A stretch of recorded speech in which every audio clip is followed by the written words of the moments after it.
Hello everyone, welcome to Study Tube. क्या हाल चाल, कैसे हैं आप सभी। आशा करता हूं आप सभी अच्छे होंगे और स्वागत करता हूं मैं आप सभी का एक बार फिर से आपके इस यूट्यूब चैनल पे। चैप्टर हमारा चल रहा है प्रजनन क्लास 10th एनसीईआरटी से और इस चैप्टर का ये पार्ट 4 है। अब तक हम लोगों ने लैंगिक अलैंगिक जनन को कवर किया है और पुष्पी पादप में लैंगिक जनन को कवर किया है। आज के इस वीडियो में हम लोग मानवों में लैंगिक जनन को कवर करेंगे या फिर आप बोल सकते हो मानव प्रजनन तंत्र को कवर करेंगे। मानव में लैंगिक जनन यानी कि रिप्रोडक्शन इन ह्यूमन। अब तक हम विभिन्न स्पीशीज यानी कि अलग अलग प्रजाति में जनन की विभिन्न प्रणालियों की चर्चा करते रहे हैं। आइए अब हम उस स्पीशीज के विषय में जानें जिसमें हमारी सर्वाधिक रुचि है, और वो स्पीशीज वो प्रजाति कौन है? मनुष्य। मानव में लैंगिक जनन होता है, यह प्रक्रम किस प्रकार कार्य करता है? आइए अब स्थूल रूप से एक असंबद्ध बिंदु से प्रारंभ करते हैं। हम सभी जानते हैं कि आयु के साथ साथ हमारे शरीर में कुछ परिवर्तन आते हैं। आपने पहले भी कक्षा 8 में शरीर में होने वाले बदलावों के बारे में सीखा। आपको याद नहीं होगा कि कक्षा 8 में आपने ऐसा कुछ पढ़ा था। कक्षा 1 से 10 तक पहुंचते पहुंचते हमारी लंबाई, भार बढ़ जाता है। हमारे दांत जो गिर जाते हैं दूध के दांत कहलाते हैं तथा नए दांत निकल आते हैं। तो क्लास 1 से लेकर के या फिर बोल दो आपकी जन्म के बाद धीरे धीरे जो है हमारे बॉडी में जो है कुछ न कुछ जो है परिवर्तन वो आते रहे हैं। इसका सिंपल सा एग्जांपल ले सकते हो, जो आप क्लास 1 में थे और जो आप क्लास 10th में थे, काफी कुछ परिवर्तन आ चुका होता है। मनुष्य के जीवन काल में 2 बार दांत निकलते हैं। पहली बार जो दांत के सेट आते हैं वो दूध के दांत कहलाते हैं, ये गिर जाते हैं, इसके स्थान पर नए दांत निकलते हैं जो कि अस्थायी होते हैं। इन सभी परिवर्तन को एक सामान्य प्रक्रम वृद्धि में समूहबद्ध कर सकते हैं जिसमें शारीरिक वृद्धि होती है। तो कक्षा 1 से लेकर के 10 तक आपके शरीर में जो भी वृद्धि, जो भी चेंज आए हैं, इन सारे को हम लोग जो है सामान्य प्रक्रम वृद्धि में डाल सकते हैं कि ये जनरल बॉडी ग्रोथ है ना, सामान्य शारीरिक वृद्धि है। क्लास 1 से लेकर के 10 तक आपके बॉडी में जो भी वृद्धि हुई है ना, जो भी आपके शरीर में वृद्धि हुई है इसे हम लोग जो है सामान्य शारीरिक वृद्धि के अंदर हम लोग डालते हैं। परंतु किशोर अवस्था के प्रारंभिक वर्षों में कुछ ऐसे परिवर्तन होते हैं जिन्हें मात्र शारीरिक वृद्धि नहीं कहा जा सकता, जबकि शारीरिक सौष्ठव है ना, सौष्ठव ही बदल जाता है, शारीरिक अनुपात बदलता है, नए लक्षण आते हैं तथा संवेदना में भी परिवर्तन आते हैं। जब क्लास 10th में हम पहुंचते हैं या फिर हम उम्र की बात करते हैं तो उम्र आप ले सकते हो, है ना, 11 वर्ष आप ले सकते हो, है ना, या 12 वर्ष ले सकते हो। यहां से, है ना, यहां से इस उम्र तक जो बॉडी में ग्रोथ होती है वो एक जनरल ग्रोथ मानी जाती है। लेकिन 11 वर्ष 12 वर्ष के बाद बॉडी के अंदर जो चेंजेस आते हैं, है ना, वो थोड़े से अलग होते हैं, है ना। कहा जा रहा है कि इन्हें हम मात्र शारीरिक वृद्धि नहीं कह सकते हैं, जबकि शारीरिक सौष्ठव ही बदल जाता है, शारीरिक अनुपात बदलता है, नए लक्षण आते हैं तथा संवेदना में भी परिवर्तन आते हैं। इनमें कुछ परिवर्तन तो लड़के एवं लड़कियों में एक समान होते हैं। जब लड़के एवं लड़की, है ना, भाई इस एज ग्रुप में पहुंचते हैं तो दोनों में कुछ चेंजेस आते हैं, कुछ परिवर्तन आते हैं। कहा जा रहा है कि दोनों में जो परिवर्तन आते हैं लड़के एवं लड़कियों में, इनमें कुछ परिवर्तन दोनों में एक समान होते हैं। भाई लड़के में भी वही परिवर्तन देखा जाता है, लड़कियों में भी वही परिवर्तन देखा जाता है। जैसे शरीर के कुछ नए भागों जैसे कि कांख एवं जांघों के मध्य जननांगी क्षेत्र में बाल गुच्छ निकल आते हैं। जब इस एज ग्रुप में लड़के एवं लड़कियां पहुंचते हैं तो देखा जाता है कि दोनों में, चाहे वो लड़का हो चाहे लड़की हो, दोनों के कांखों में बाल आते हैं और जांघ के मध्य यानी कि जो जननांगी क्षेत्र है, जेनाइटल पार्ट्स है, जो प्राइवेट पार्ट्स हैं, वहां पर बाल निकल आते हैं। ये कॉमन चेंज है, लड़के में भी होते हैं लड़कियों में भी होते हैं, तथा उनका रंग भी गहरा हो जाता है। जो जननांगी क्षेत्र है, जो वेजाइनल पार्ट है फीमेल के अंदर और जहां पर पीनस है, टेस्टिस है, वो पार्ट मेल के अंदर, उनका रंग भी गहरा हो जाता है। पैर, हाथ एवं चेहरे पर महीन रोम आ जाते हैं। त्वचा अक्सर तैलीय हो जाती है तथा कभी कभी मुहासे भी निकल आते हैं।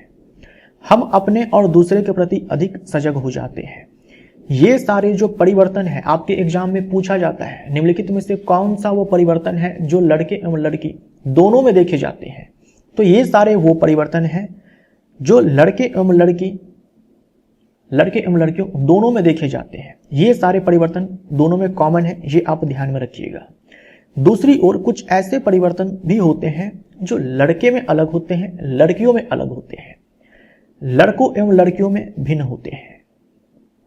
लड़कियों में स्तन के आकार में वृद्धि होने लगती है तथा स्तनाग्र की त्वचा का रंग भी गहरा होने लगता है।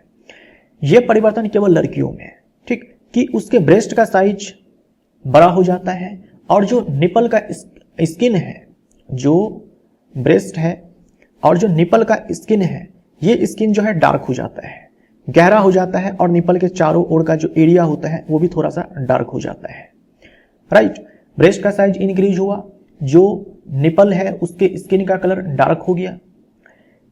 इस समय लड़कियों में रजोधर्म होने लगता है, बोल सकते हो आम भाषा में लड़कियों में पीरियड्स आने लगते हैं, है ना, उनमें जो है मेंस्ट्रुएशन स्टार्ट हो जाता है, पीरियड्स जो है आने लगते हैं।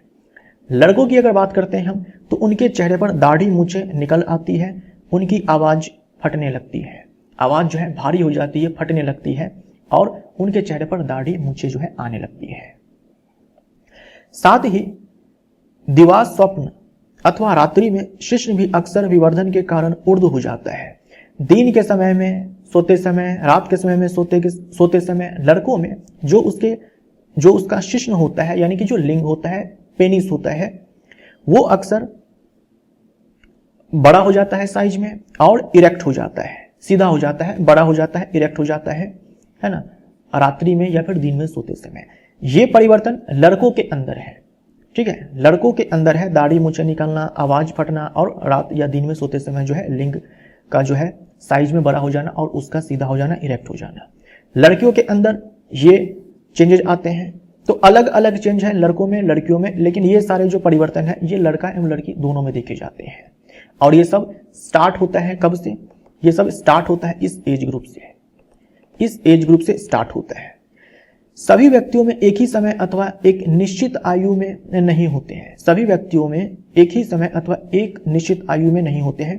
देखो ये सारे जो परिवर्तन है वो सारे ही व्यक्तियों में एक ही समय में नहीं होते हैं, एक ही निश्चित आयु में नहीं होते हैं। भाई किसी में दाढ़ी मूंछें जो है वो जल्दी आ जाती है, किसी में देर से आती है।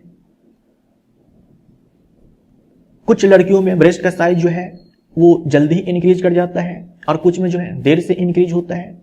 तो यही चीज आपसे कहा जा रहा है। और ऐसा भी नहीं होता है कि जैसे मान लीजिए कि 12 वर्ष एज पर पहुंचने के बाद सारे लड़कों में जो है दाढ़ी मूंछें आ जाएंगे और एक समान आएंगे, ऐसा भी नहीं होता है। तो एक ही समय अथवा एक निश्चित आयु में नहीं होते हैं। कुछ व्यक्तियों में ये परिवर्तन कम आयु में एवं तीव्रता से होते हैं, जबकि अन्य में मंदगति से होते हैं। कुछ लड़के होते हैं जिनमें दाढ़ी मूंछें जो है वो जल्दी आ जाते हैं और कुछ में बहुत देर से आते हैं, है ना, कुछ में बहुत देर से आते हैं। लड़कियों में कहा मैंने, कुछ के ब्रेस्ट के साइज जल्दी इंक्रीज कर जाते हैं, कुछ में जो है देर से इंक्रीज करते हैं। प्रत्येक परिवर्तन तीव्रता से पूर्ण भी नहीं होता। जो भी चेंजेस आते हैं ऐसा नहीं है कि जल्दी से कंप्लीट भी हो जाता है। ये वही बात हो गई कि कुछ में जो है ये परिवर्तन धीरे धीरे होता है, तो काफी टाइम लग जाता है अच्छे से दाढ़ी मूंछें ये सारे आने में, अच्छे से टाइम लग जाता है ब्रेस्ट का साइज इंक्रीज होने में। तो उदाहरण दिया गया है, लड़कों के चेहरे पर पहले छितराए हुए से कुछ मोटे बाल परिलक्षित होते हैं तथा धीरे धीरे यह वृद्धि एक जैसी हो जाती है। पहले थोड़े थोड़े जो है छितराए हुए मोटे बाल आते हैं और फिर धीरे धीरे एक जैसे हो जाते हैं। यानी एक झटके में सब कुछ ऐसा नहीं होता है। एक झटके में ऐसा नहीं होता है कि आज रात में सोया था लड़का तो ना दाढ़ी ना मूंछें, कल जब मॉर्निंग में उठा तो दाढ़ी मूंछें ये दोनों आ गए साथ में, मम्मी मैं भी शेविंग करूंगा, ऐसा तो नहीं होता है। फिर भी इन सभी परिवर्तनों में विभिन्न व्यक्तियों के बीच विविधता परिलक्षित होती है। सबकी दाढ़ी मूंछें एक जैसी नहीं होती है, ठीक है, उनका पैटर्न या फिर बालों की जो डेंसिटी है वो एक जैसी नहीं होती है। सारी लड़कियों में ब्रेस्ट का जो साइज होता है वो एक जैसा नहीं होता है और ना ही उनका शेप एक जैसा होता है। अगर हम पुरुषों की बात करते हैं, लड़कों की बात करते हैं, मेल की बात करते हैं, तो हर मेल में लिंग का आकार, उसका शेप जो है एक जैसा नहीं होता है। यही चीज आपसे कहा जा रहा है कि परिवर्तन आते हैं, लेकिन सभी परिवर्तन जो है, इन सभी परिवर्तन में विभिन्न व्यक्तियों के बीच विविधता जो है परिलक्षित होती है। जैसे कि हमारे नाक नक्श अलग अलग है, ठीक वैसे ही इन बालों की वृद्धि का पैटर्न स्तन अथवा शिश्न यानी कि लिंग है ना, बाल का जो पैटर्न है, जो ब्रेस्ट है, जो पीनस है, लिंग है, उनकी आकृति एवं आकार भी भिन्न होते हैं। यह सभी परिवर्तन शरीर की लैंगिक परिपक्वता के पहलू हैं। जब ये सारे परिवर्तन होते हैं बॉडी में, ब्रेस्ट का साइज इंक्रीज कर रहा है ना, हिप का साइज इंक्रीज कर रहा है, दाढ़ी मूंछें आ रहे हैं, लिंग का आकार जो है बड़ा हो रहा है, ये सारे हमें दिखाते हैं कि जो जीव है, चाहे वो मेल है फीमेल है, लैंगिक रूप से परिपक्व हो रहे हैं। जिसे हम लोग आम भाषा में बोलते हैं कि लड़की या फिर लड़का, ये दोनों क्या हो रहे हैं, जवान हो रहे हैं। इस आयु में शरीर में लैंगिक परिपक्वता क्यों परिलक्षित होती है? कहा जा रहा है आपसे, इस आयु में 11 साल 12 साल है ना, ये जो एज ग्रुप है, इस आयु में लैंगिक परिपक्वता, सेक्सुअल मैच्योरिटी जो है वो क्यों आती है? हम बहुकोशिक जीवों में विशिष्ट कार्यों के संपादन हेतु विशिष्ट प्रकार की कोशिकाओं की आवश्यकता की बात कर चुके हैं। रट गया होगा अब तक तो आपको। जो बहुकोशिकीय जीव होते हैं, खास करके जो जटिल बहुकोशिकीय जीव होते हैं, जिनका बॉडी डिजाइन कॉम्प्लेक्स होता है, उनमें अलग अलग खास कार्यों को करने के लिए भाई खास प्रकार की कोशिकाएं होती है। ये चीज आपसे कही जा रही है। लैंगिक जनन में भाग लेने के लिए जनन कोशिकाओं का उत्पादन इसी प्रकार के एक विशिष्ट कार्य है, इसी प्रकार का एक विशिष्ट कार्य है। तथा हम देख चुके हैं कि पौधों में भी इस हेतु विशेष प्रकार की कोशिकाएं एवं ऊतक विकसित होते हैं। हम लोगों ने देखा था पादप में पुंकेसर, स्त्री केसर, ये सब क्या है, विशेष प्रकार के ऊतक हैं जिनमें जनन कोशिकाएं बनी थी। ऐसे ही हमारे अंदर भी जो है जनन कोशिकाओं का जो उत्पादन है, यानी शुक्राणु का उत्पादन, अंडाणु का उत्पादन, ये एक विशिष्ट कार्य है भाई, खास स्पेशल काम है। तो इसके लिए भी क्या है कि बॉडी में वैसा टिश्यू जो है वो डेवलप होगा जो ये कोशिकाएं जो है बनाएंगी। प्राणियों जैसे कि मानव में भी इस कार्य हेतु विशिष्ट ऊतक विकसित करता है। हमारे अंदर भी जो है इस काम के लिए, जनन कोशिकाओं के उत्पादन के लिए बॉडी में जो है विशिष्ट प्रकार के खास तरह का ऊतक जो है वो बनता है, मेल में भी और फीमेल में भी। यद्यपि किसी व्यक्ति के शरीर में युवा अवस्था के आकार हेतु वृद्धि होती है, परंतु शरीर के संसाधन मुख्यतः इस वृद्धि की प्राप्ति की ओर लगे रहते हैं। इस प्रक्रम के चलते जनक ऊतक की परिपक्वता मुख्य प्राथमिकता नहीं होती है। जनक ऊतक यानी कि जिनका संबंध जो है जनन से होता है, जिनका संबंध जो है जनन से होता है, उसकी बात की जा रही है। जैसे जैसे शरीर की सामान्य वृद्धि दर धीमी होनी शुरू होती है, जनन ऊतक परिपक्व होना प्रारंभ करते हैं। किशोर अवस्था की इस अवधि को हम लोग क्या बोलते हैं, प्यूबर्टी बोलते हैं। ये यहाँ से आपके एग्जाम में प्रश्न जो है पूछा जा चुका है। इसी बार पूछा गया था 2024 में पूछा गया था, 2025 में नहीं, टेक्नीशियन ग्रेड 3 के एग्जाम में, आरआरबी टेक्नीशियन ग्रेड 3 के एग्जाम में। देखिए क्लास 1 से लेकर के 10th तक, या फिर बोल सकते हो आप कि जो ये एज ग्रुप होता है 11 वर्ष है ना, 12 वर्ष, इससे पहले का जो टाइम होता है, इससे पहले का जो टाइम होता है, अभी आपने देखा कि जो शरीर में वृद्धि होती है उसे सामान्य शारीरिक वृद्धि माना जाता है। तो 1 वर्ष से लेकर के ये 11 वर्ष या फिर 12 वर्ष तक जो बॉडी में चेंज आता है, जो शरीर जो है, शरीर में जो वृद्धि होती है वो सामान्य शारीरिक वृद्धि है। ठीक है, वो क्या है, सामान्य शारीरिक वृद्धि है, सामान्य वृद्धि है वो। इस समय जो वृद्धि होती है ना, उस समय जो जनक ऊतक है इसकी परिपक्वता जो है ये मुख्य प्राथमिकता नहीं होती है। यानी इस समय जो बॉडी के अंदर ग्रोथ हो रही है वहां पर ये प्राथमिकता नहीं है कि जो रिप्रोडक्टिव टिश्यू है उसको डेवलप किया जाए। भाई इस एज ग्रुप में हाइट जो है बढ़ती है ना, वजन बढ़ता है, मसल्स बढ़ते हैं, ये सारी चीजें होती हैं। ऐसा नहीं होता है कि ब्रेस्ट का साइज बड़ा हो जाता है, लिंग का आकार बड़ा हो जाता है, दाढ़ी मूंछें आने लगते हैं, ये सारे नहीं। ये सारे जो है ये सेक्सुअल मैच्योरेशन का केस हो जाएगा। ठीक है, इस एज तक जो है सामान्य वृद्धि होती है। मुख्य प्राथमिकता ये नहीं होती है कि जो जनन ऊतक है उसको डेवलप किया जाए, लेकिन इसके बाद जो ये सामान्य वृद्धि दर है ये थोड़ी धीमी हो जाती है, ये थोड़ी धीमी हो जाएगी और जो प्राथमिकता हो जाएगी वो क्या हो जाएगी भाई, जनक ऊतक को परिपक्व करना। जनक ऊतक परिपक्व होना प्रारंभ करते हैं और सामान्य शारीरिक वृद्धि जो है वो धीमी हो जाती है। ये आपसे एग्जाम में सवाल पूछा गया था। ठीक है, इसी एज ग्रुप के बाद आप देखते हैं कि लिंग का आकार बड़ा होता है, दाढ़ी मूछें आने लगती है, ब्रेस्ट का साइज इंक्रीज होने लगता है, हिप का साइज इंक्रीज होने लगता है, बहुत तरह के चेंज आते हैं, कांख में बाल आते हैं, प्राइवेट पार्ट्स में बाल आते हैं, उसके आसपास बाल आते हैं। ये सारे परिवर्तन जो है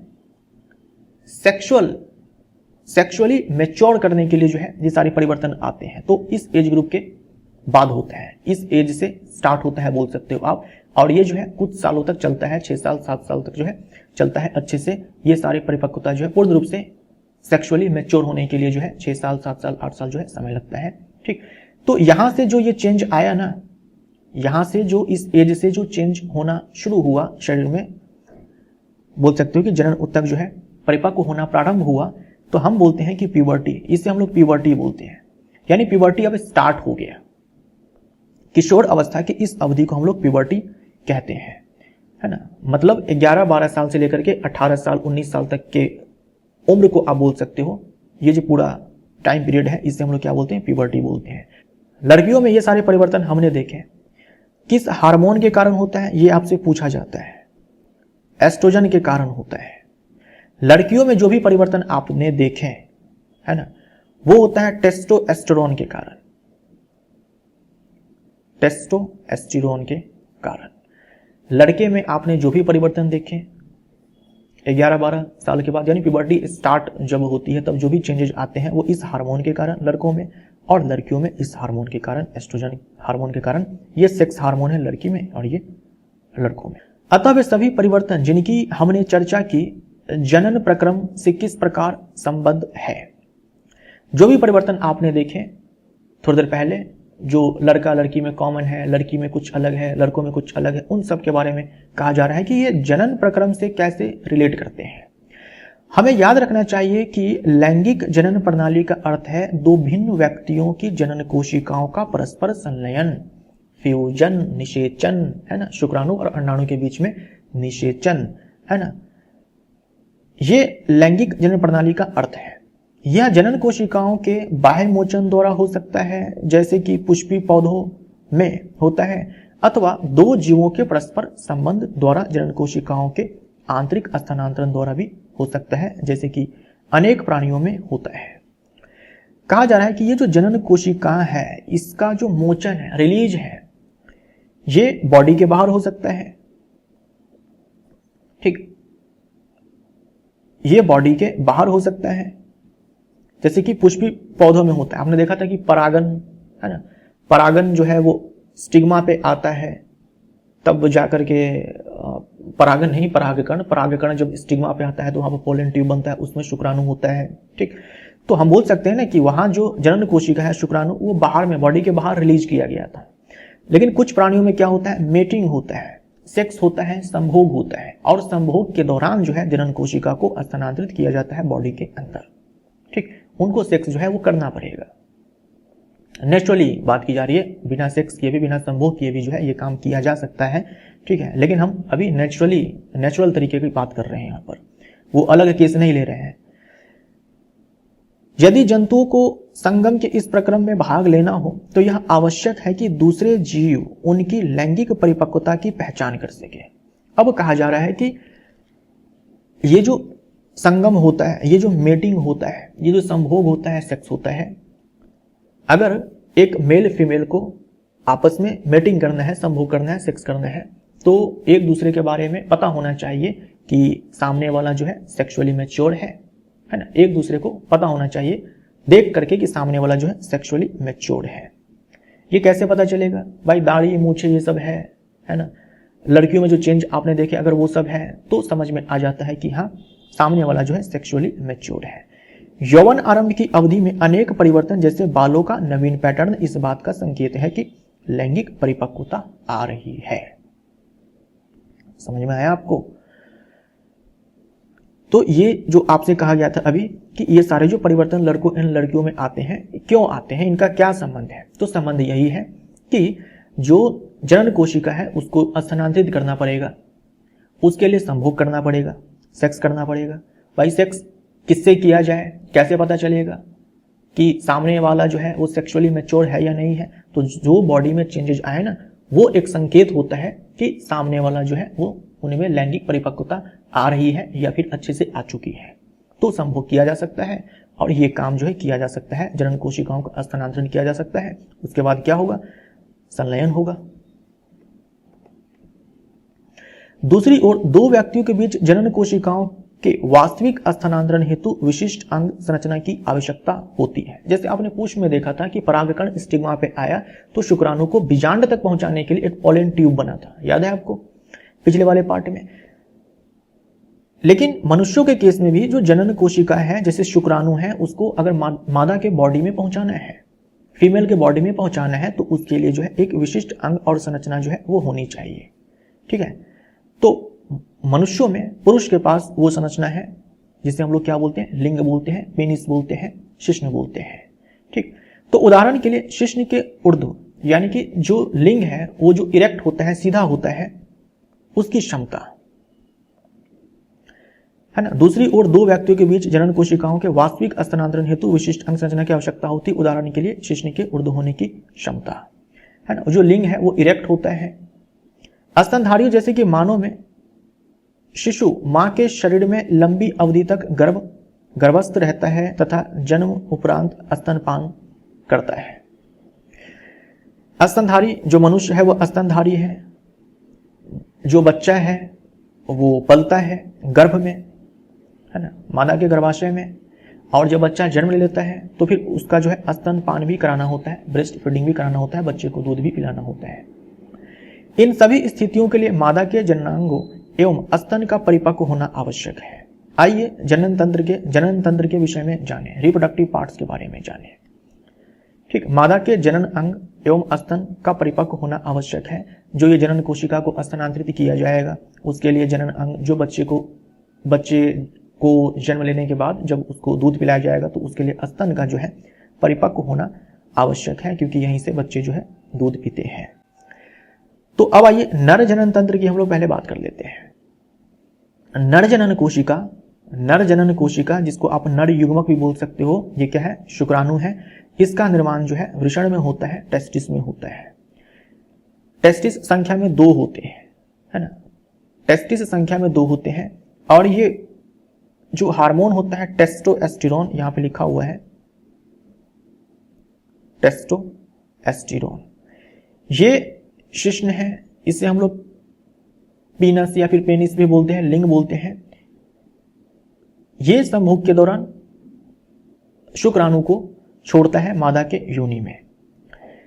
अब देखो ये जो वृषण है इसके बारे में याद रखेंगे कि ये हमारे उदर गुहा के बाहर है, उदर गुहा में नहीं है, उदर गुहा के बाहर है ना, बॉडी के बाहर है, उदर गुहा के बाहर है।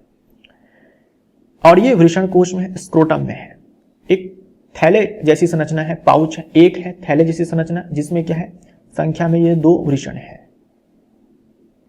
अब ये बॉडी से बाहर क्यों है, ये पूछा जाता है कि बॉडी के अंदर क्यों नहीं है, बॉडी के अंदर ये क्यों नहीं है। तो इसके पीछे कारण ये है कि इसमें बनता है शुक्राणु, इसमें बनता है ये जनन कोशिका शुक्राणु। इस शुक्राणु को बनने के लिए जो ताप चाहिए वो शरीर के ताप से कम चाहिए, शरीर के ताप से कम चाहिए। जो आपके बॉडी का टेम्परेचर है 37 डिग्री सेल्सियस नॉर्मल टेम्परेचर, इससे 2 से 2.5 डिग्री सेल्सियस कम टेम्परेचर चाहिए होता है भाई इस शुक्राणु को बनने के लिए। ठीक है, इसीलिए जो ये वृषण है ये बॉडी के बाहर होता है, उदर गुहा से बाहर होता है। टेस्टोस्टेरोन हार्मोन के उत्पादन एवं स्रवण में वृषण की भूमिका की चर्चा हम पिछले अध्याय में कर चुके हैं। तो ये जो वृषण है इसमें शुक्राणु का निर्माण होगा और इसी से टेस्टोस्टेरोन हार्मोन जो है सिक्रीट होता है। यही हार्मोन जिम्मेवार है लड़कों के अंदर जो दाढ़ी, मूंछें, आवाज का फटना है ना, जो जननांगी क्षेत्र है, कांख है, इन सारे में बाल का आना, इन सारे के पीछे यही जिम्मेवार है। इस हार्मोन के बनने के बाद ही इस वृषण में जो है शुक्राणुओं का बनना जो है, शुक्राणु जो है वो बनने लगते हैं। ऐसा नहीं है कि जन्म लेते ही शुक्राणु बनने जो है शुरू हो जाते हैं, नहीं। जब प्यूबर्टी स्टार्ट होता है, लड़का पहुंचता है 11 वर्ष 12 वर्ष के एज पे, उसके बाद जो है ये हार्मोन सीक्रेट होता है और इसमें शुक्राणु बनना शुरू होता है। तो शुक्राणु उत्पादन के नियंत्रण के अतिरिक्त टेस्टोस्टेरोन लड़कों में यौवन अवस्था के लक्षणों का भी नियंत्रण करता है, मैंने आपको बता ही दिया है। उत्पादित यौवन अवस्था का मतलब समझ गए ना, वो जो चेंजेस आते हैं उसकी बात की जा रही है। उत्पादित शुक्राणुओं का मोचन शुक्रवाहिकाओं द्वारा होता है। देखो ये वृषण है, इसमें शुक्राणु बना, ये शुक्राणु जो है अस्थायी रूप से जो है इस अधिवृषण में आकर के स्टोर होता है, एपिडिडाइमिस बोलते हैं, जो यहां पर आपको नहीं दिखाया गया है। उसके बाद ये शुक्राणु जो है इस शुक्र वाहिनी में आता है, इस शुक्र वाहिनी में आता है। ठीक, ये जो रास्ता आपको दिखाया गया है, ये शुक्र वाहिकाएं मूत्राशय से आने वाली नली से जुड़कर एक संयुक्त नली बनाती है। अतः मूत्र मार्ग शुक्राणुओं एवं मूत्र दोनों के प्रवाह के उभय मार्ग है। ये एग्जाम में सवाल पूछा जा चुका है। देखो वृषण में शुक्राणु बना है, वो आकर के अस्थायी रूप से संचित रहता है इस अधिवृषण में, एपिडिडाइमिस में। उसके बाद शुक्र वाहिनी जो है यहां से शुक्राणु ऐसे आता है। अब यहां पर आप ध्यान से देखिए, पुरुषों के अंदर ये जो शुक्र वाहिका है, यहां पर आने के बाद मूत्राशय से जो एक ट्यूब आती है उसके साथ जो है ये शुक्र वाहिका जो है भाई ये मिल जाती है। ये शुक्र वाहिका का नली है, ये शुक्र वाहिका है, और ये मूत्राशय से आने वाली एक ट्यूब है, ये आकर के फिर मिल जाते हैं, एक कॉमन ट्यूब बनता है। ये जो कॉमन ट्यूब बनता है इसे हम लोग क्या बोलते हैं, इसे हम लोग बोलते हैं मूत्र मार्ग, है ना। ये मूत्र मार्ग है। देख लो यहां से एग्जाम में प्रश्न जो है पूछे गए हैं। ये शुक्रवाहिका है जिसमें शुक्राणु है ना। ये शुक्रवाहिका आगे चल करके ये जो मूत्राशय है, यहां से जो मूत्र लेकर के ट्यूब आती है उसके साथ जाकर के मिल जाती है, और फिर यहां से एक कॉमन रास्ता जो है ये बनता है। अब यहीं से क्या होगा, मूत्र भी बाहर आएगा और यहीं से वीर्य भी बाहर आएगा, और उस वीर्य में जो है शुक्राणु होगा। तो ये मूत्र मार्ग है, यूरेथ्रा है। तो पूछा गया था सवाल एलपी टेक्नीशियन 2018 में कि वो कॉमन रास्ता कौन है जहां से मूत्र भी बाहर आता है, वीर्य भी बाहर आता है। तो वो कॉमन रास्ता जो है ये यूरेथ्रा है, मूत्र मार्ग है। उसके बाद देखो एक ग्रंथि है प्रोस्टेट ग्रंथि। उसी 2018 में सवाल पूछा गया था कि प्रोस्टेट ग्रंथि कहां पर है। तो आपको बताना है ये लिंग के ऊपर है और मूत्राशय के नीचे है, यानी लिंग और मूत्राशय के बीच में। ऐसे सवाल पूछा गया था, लिंग के ऊपर, लिंग से नीचे, है ना, मूत्राशय और लिंग के बीच में, इस टाइप से जो है ऑप्शंस दिए गए थे। तो ये प्रोस्टेट ग्रंथि जो है ये लिंग से ऊपर है और मूत्राशय से नीचे है। क्योंकि ये ग्रंथि है, प्रोस्टेट भी ग्रंथि है, शुक्राशय भी ग्रंथि है, तो ये ग्रंथि क्या करेगी भाई, कुछ पदार्थों का सिक्रीशन करेगी। तो प्रोस्टेट तथा शुक्राशय अपने स्राव शुक्रवाहिका में डालते हैं। ये प्रोस्टेट जो है ये अपना स्राव डालेगा इस शुक्राशय में। इसे हम लोग इंग्लिश में वास डिफरेंस बोलते हैं, है ना, वास डिफरेंस। तो ये जो शुक्राशय है इसमें प्रोस्टेट अपना स्राव, प्रोस्टेट ग्रंथि जो है अपना स्राव डालेगी, और जो शुक्राशय है, सॉरी शुक्रवाहिनी को हम लोग बोलते हैं वास डिफरेंस, शुक्रवाहिनी को वास डिफरेंस बोलते हैं। तो शुक्राशय और ये जो प्रोस्टेट दोनों के दोनों ग्रंथि है, ये अपना स्राव जो है, अपना सिक्रीशन किसमें डालने का काम करेगी, इस शुक्रवाहिनी में, इस शुक्रवाहिनी में डालेगी। अब ये जो अपना स्राव डालती है, देखो उससे क्या होता है, शुक्राणु को एक तरल माध्यम मिल जाता है। शुक्राणु, ये शुक्राणु है, इसको एक तरल माध्यम मिल जाता है, और साथ में जो स्राव है पोषण भी प्रदान करता है, इस शुक्राणु को नरिश भी करता है। तो वीर्य जो आप देखते हैं उसमें शुक्राणु होता है, उसके अलावा जो भी आप तरल भाग देखते हो, जो कुछ भी देखते हो, इन्हीं सारी ग्रंथियों का जो है भाग होता है, इन्हीं सारी ग्रंथियों का स्राव होता है। वीर्य आप देखते हैं उसमें शुक्राणु होता है, सूक्ष्म होता है। उसके अलावा जो तरल भाग होता है, इस ग्रंथि का स्राव होता है, इस ग्रंथि का स्राव होता है। ठीक है, तो आपसे पूछा जाएगा शुक्राशय और प्रोस्टेट ग्रंथि के स्राव का क्या काम है। तो एक तो शुक्राणु को तरल माध्यम मिल जाता है, दूसरा वो पोषण प्रदान करने का काम करते हैं। शुक्राणु सूक्ष्म संरचना है जिसमें मुख्यतः आनुवांशिक पदार्थ यानी कि डीएनए होते हैं तथा एक लंबी पूंछ होती है जो उन्हें मादा जनन कोशिका की ओर तैरने में सहायता करती है। हमारे बॉडी के अंदर, मनुष्यों के शरीर के अंदर एकमात्र शुक्राणु ही है जिसके पास क्या है, ये है पूंछ है ना, इसे हम लोग फ्लैजिला बोलते हैं।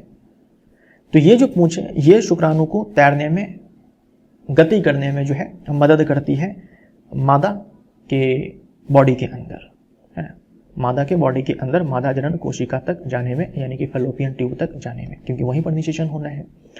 अब बात करते हैं मादा जनन तंत्र की। ये सारे जो पार्ट्स हैं जनन तंत्र के, ये याद रखिएगा। आपसे निम्नलिखित में से कौन नर जनन का भाग है, नहीं है, इस प्रकार के भी प्रश्न आते हैं। तो शुक्रवाहिनी है ना, वृषण है, शुक्राशय है, प्रोस्टेट है, ये शिश्न है, ये सब आप ध्यान में रखेंगे। मादा जनन कोशिका, जिसे हम लोग अंड कोशिका बोल सकते हैं, एग सेल बोल सकते हैं, ओवम भी कहा जाता है। इसका निर्माण अंडाशय में होता है। अंडाशय भी दो है ना, एक अंडाशय यहाँ है और दूसरा यहाँ है। ये अंडाशय है, इसमें क्या होगा, मादा के शरीर में जो अंड कोशिका है, ओवम है, उसका निर्माण होता है। वे कुछ हार्मोन भी उत्पादित करती है। मैंने आपसे कहा था एस्ट्रोजन हार्मोन, जिसके अंदर, जिसके कारण जो है लड़कियों के बॉडी में चेंजेज आते हैं, है ना, 11-12 वर्ष के बाद जो उनके बॉडी में धीरे धीरे चेंजेस आते हैं, इसी हार्मोन के कारण आते हैं। लेकिन एक चीज है, पुरुषों के अंदर शुक्राणु का निर्माण जो है वो 11 वर्ष 12 वर्ष, जब टेस्टोस्टेरोन हार्मोन जो है स्रावित होना शुरू होता है, उसके बाद बनता है। शुक्राणुओं का निर्माण जो उसके बाद स्टार्ट होता है। लड़कियों के अंदर ये जो अंड कोशिका है, ये जो ओवम है, ये जन्म से पहले ही बन जाते हैं। जन्म से पहले जब वो गर्भ में लड़की होती है, तभी उसके अंडाशय में जो है बहुत सारे जो है एग सेल बन चुके होते हैं, लेकिन वो अपरिपक्व रहते हैं। जब प्यूबर्टी स्टार्ट होता है ना, तब जाकर के वो परिपक्व होकर के हर महीने एक एक रिलीज होते हैं इस अंडाशय से। तो आप ऐसे बोल सकते हो कि ये जो अंडाशय है ना, इसमें जन्म से पहले ही बहुत सारे अंड कोशिका है, बहुत सारे अंड कोशिका है, इसमें भी है, इसमें भी है, बहुत सारे अंड कोशिका है, लेकिन वो क्या है, अपरिपक्व है। जब ये हार्मोन सिक्रीट होता है उसके बॉडी में, यानी जब लड़की पहुंचती है 11 वर्ष 12 वर्ष के एज पे, तब जाकर के हर महीने एक अंड कोशिका परिपक्व होती है और ये इस फैलोपियन ट्यूब में आती है। अब एक महीने इस वाले अंडाशय से ये ओवम रिलीज हुआ, अंड कोशिका रिलीज हुई है, तो अगले महीने जो है इस वाले से रिलीज होगी। ऐसे अल्टरनेट वे में चलता है। लेकिन सारे जो ये जो अंड कोशिका होते हैं, ये बन चुके होते हैं, ये बन चुके होते हैं जन्म से पहले। लेकिन पुरुषों के अंदर शुक्राणु जो है वो जन्म के बाद 11-12 वर्ष से बनना शुरू होता है, निर्माण शुरू होता है। ठीक, चित्र 8.11 को ध्यान पूर्वक देखिए तथा मादा जनन तंत्र के विभिन्न अंगों को पहचानिए। मादा जनन अंग कौन कौन से हो जाएंगे भाई? योनि है, ग्रीवा है, गर्भाशय है ना, ये अंडाशय है और ये अंडवाहिका है, जिसे हम लोग इंग्लिश में फैलोपियन ट्यूब बोलते हैं। लड़की के जन्म के समय ही अंडाशय में हजारों अपरिपक्व अंड होते हैं, यानी कि ओवम। यौवन आरंभ यानी कि प्यूबर्टी, यानी कि वही 11 साल 12 वर्ष में इनमें से कुछ परिपक्व होने लगते हैं। 2 में से 1 अंडाशय द्वारा प्रत्येक माह एक अंड परिपक्व होता है। यह सब मैं आपको बता चुका हूं। महीन अंडवाहिका अथवा फैलोपियन ट्यूब द्वारा यह अंडकोशिका गर्भाशय तक ले जाए जाते हैं। गर्भाशय तक नहीं जाता है, फैलोपियन ट्यूब में ही रह जाता है। जैसे अंडाशय से अंडे का उत्सर्जन हुआ ना, इसे हम लोग अंडोत्सर्ग बोलते हैं, ओव्यूलेशन बोलते हैं।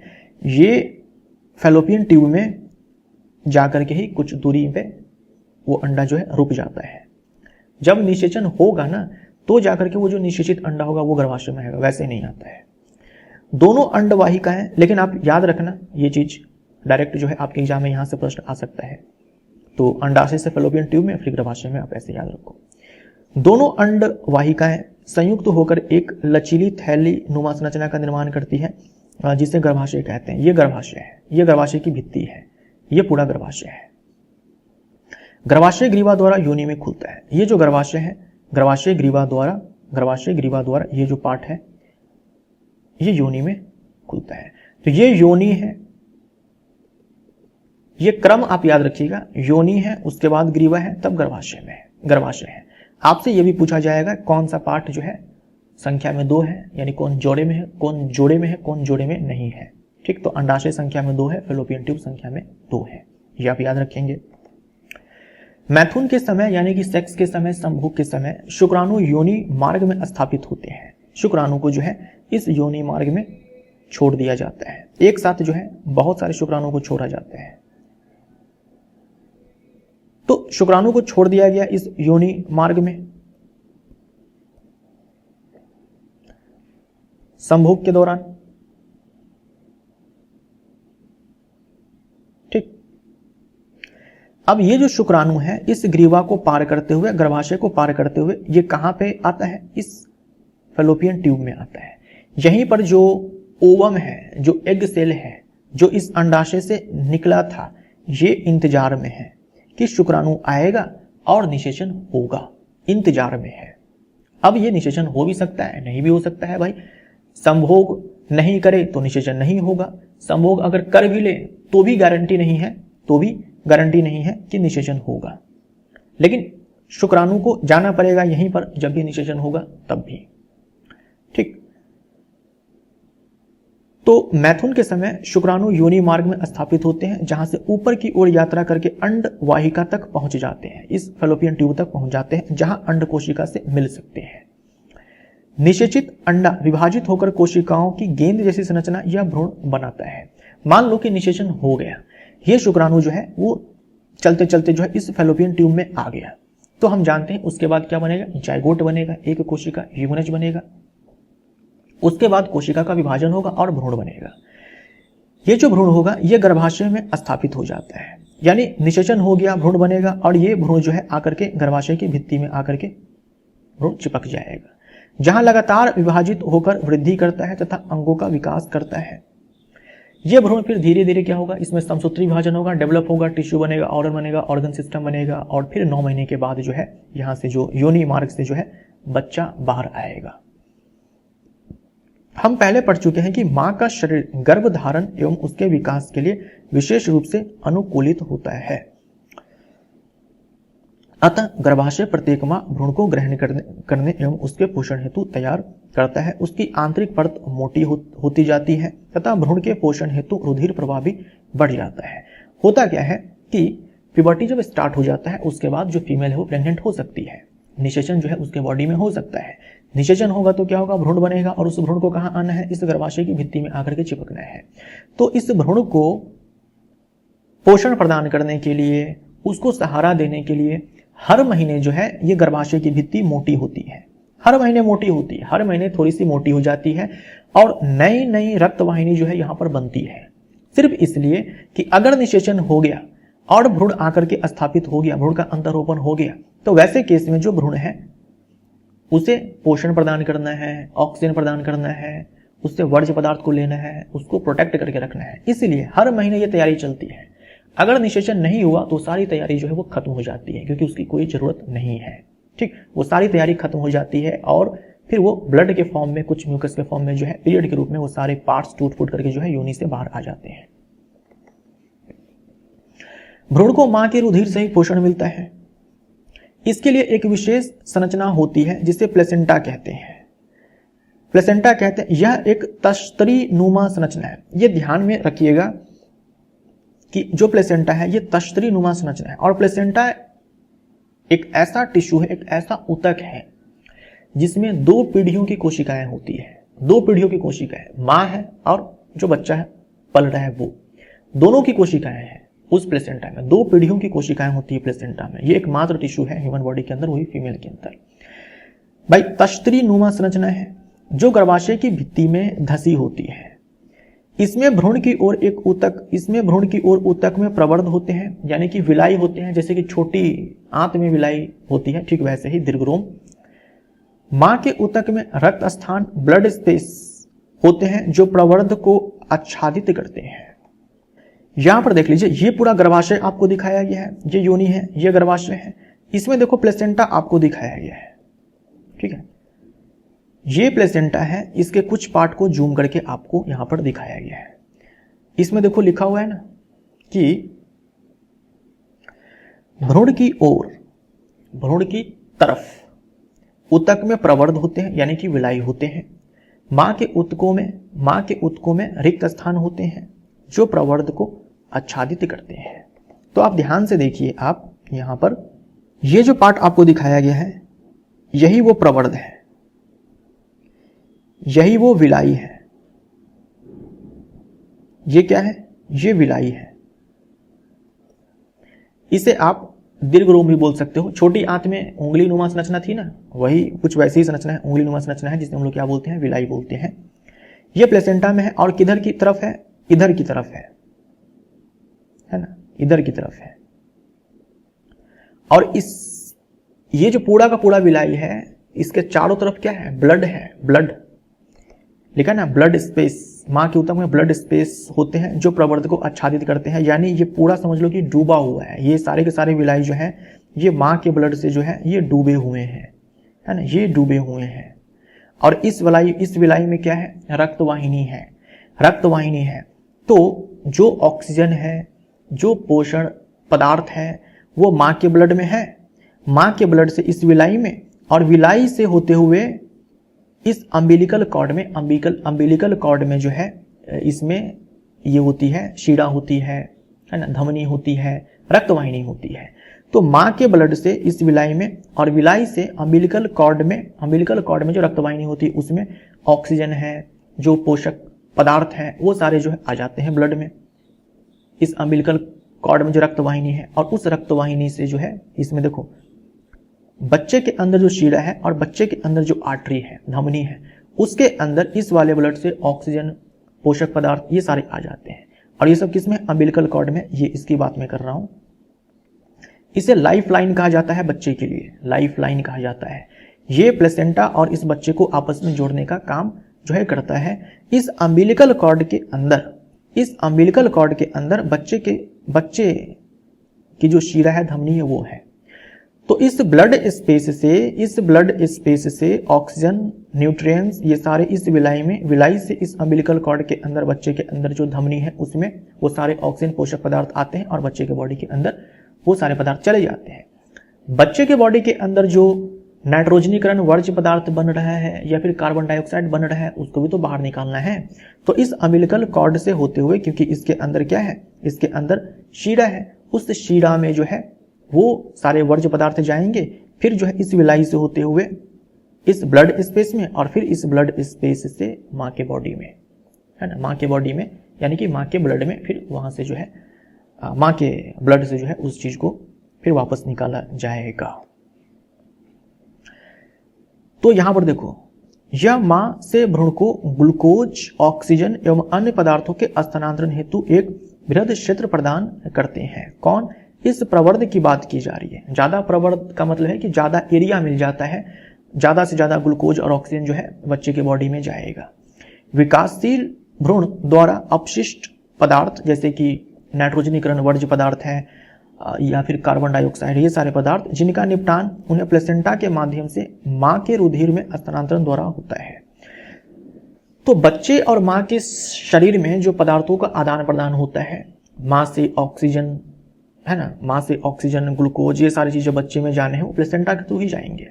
ठीक है, प्लेसेंटा के थ्रू ही जाएंगे, और ज्यादा से ज्यादा जाए उसके लिए जो है ये प्रवर्ध होता है, और अम्बिलिकल कॉर्ड के थ्रू होकर जाता है। अम्बिलिकल कॉर्ड वैसे आपको पढ़ना नहीं है, समझना, तो आपके एग्जाम में आता भी नहीं है। ठीक, और जो अपशिष्ट बन रहा है वो प्लेसेंटा के थ्रू मां के ब्लड में। मां के शरीर में गर्भ को विकसित होने में लगभग 9 महीने का समय लगता है। गर्भाशय की पेशियों के लयबद्ध संकुचन से शिशु का जन्म होता है। जब 9 महीने पूरे हो जाते हैं तो ये जो पेशियां होती है गर्भाशय की, है ना, गर्भाशय की जो पेशी होती है, इसमें संकुचन होता है, और यहां से बच्चा जो है योनि द्वार से होते हुए बाहर निकलता है। ठीक, प्लेसेंटा के बारे में जो है खास करके ध्यान में रखिएगा, इसके ऊपर जब प्रश्न आता है तो तब बहुत सारे स्टूडेंट जो है वो गलत करते हैं, लेकिन आप गलत मत कीजिएगा, मैंने कोशिश की है आपको अच्छे से समझाने की। क्या होता है जब अंड का निषेचन नहीं होता है? भाई ये तो समझ में आ गया कि अगर निषेचन हो गया तो गर्भाशय में आकर के भ्रूण जो है स्थापित हो जाएगा, प्लेसेंटा का निर्माण होगा और ये सारी घटनाएं जो है वो घटेगी। लेकिन तब क्या होगा जब वो अंड कोशिका फैलोपियन ट्यूब में आ चुकी है, इंतजार कर रही है कि निषेचन होगा, लेकिन निषेचन नहीं हुआ। तो जब अंड का निषेचन नहीं होता है ना, तब क्या होता है? देखो, अंड कोशिका का निषेचन नहीं हो तो यह लगभग 1 दिन तक जीवित रहती है। 1 दिन तक जीवित रहती है क्योंकि अंडाशय प्रत्येक माह एक अंडे का मोचन करता है, अतः निषेचित अंड की प्राप्ति हेतु गर्भाशय भी प्रति माह तैयार करता है। बता चुका हूं मैं आपको कि जो गर्भाशय है वो हर महीने खुद को तैयार करता है। क्यों? कि अगर निषेचन हो गया तो भ्रूण आकर के स्थापित होगा और उसके बाद ये सारे काम होंगे, है ना, ये सारे काम होंगे भाई। तो इसके लिए गर्भाशय खुद को जो है रेडी करता है। लेकिन अगर निषेचन हुआ ही नहीं तो वैसे केस में क्या होगा? उस तैयारी का कोई मतलब बनता नहीं है। ठीक, तो निषेचित अंड की प्राप्ति हेतु अगर निषेचन हो गया तब गर्भाशय खुद को तैयार करता है। इसमें क्या होता है? अंतःभित्ति मांसल एवं स्पंजी हो जाती है। जो सबसे भीतर वाली भित्ति होती है वो थोड़ी स्पंजी हो जाती है, मोटी हो जाती है, मांसल हो जाती है। यह अंड के निषेचन होने की अवस्था में उसके पोषण के लिए आवश्यक है, परंतु निषेचन न होने की अवस्था में इस परत की भी आवश्यकता नहीं रहती है। अतः यह परत धीरे धीरे टूटकर योनि मार्ग से रुधिर एवं म्यूकस के रूप में निष्कासित होती है। इस चक्र में लगभग 1 मास का समय लगता है तथा इसे ऋतुस्राव अथवा रजोधर्म कहते हैं, मेंस्ट्रुएशन कहते हैं, या इसी को पीरियड आना कहते हैं। तो पीरियड में जो ब्लड आता है, जो म्यूकस आता है, वो क्यों आता है? क्योंकि जो गर्भाशय है वो खुद को तैयार करता है ताकि जो निषेचित अंडा है वो जब आकर के स्थापित होगा उसमें तो उसको पोषण प्रदान किया जाए, तो वहां पर नए नए ब्लड वेसल्स बनते हैं और जो भित्ति थोड़ी मोटी हो जाती है, मांसल हो जाती है, स्पंजी हो जाती है। लेकिन जब निषेचन हुआ ही नहीं तो सारे जो है टूट फूट जाते हैं और वो सब जो है योनि से बाहर आते हैं, ठीक, रुधिर और म्यूकस के रूप में। लेकिन जब मान लो निषेचन हो गया तब तो गर्भाशय की ये सारी जो तैयारी है ये तो खत्म नहीं होगी, है ना। अगर निषेचन हो गया वैसे केस में ये सारी जो तैयारी की जाती है वो तो काम आएगी ना, फिर तो टूट फूट ये सब चीज होने वाला नहीं है। इसीलिए निषेचन के बाद यानी फीमेल जब प्रेग्नेंट हो जाती है तब उनके अंदर पीरियड्स नहीं आते हैं। तो ऋतुस्राव और रजोधर्म आपको याद रखना है। इसकी अवधि लगभग 2 से 8 दिन होती है, यानी पीरियड्स जो चलते हैं फीमेल में वो 2 से 8 दिन तक चलते हैं। ये अलग अलग फीमेल में अलग अलग टाइम जो है वेरी करता है। ये था फीमेल रिप्रोडक्टिव सिस्टम के बारे में। ओवरऑल हम लोगों ने ह्यूमन रिप्रोडक्टिव सिस्टम को अच्छे से कवर कर लिया है। अब एक आखिरी पार्ट हमारा बचता है जनन स्वास्थ्य, जिसको हम लोग पार्ट 5 में कवर करेंगे और ये पूरा चैप्टर आपका फिनिश हो जाएगा। मिलते हैं अगले पार्ट में। Thank you so much.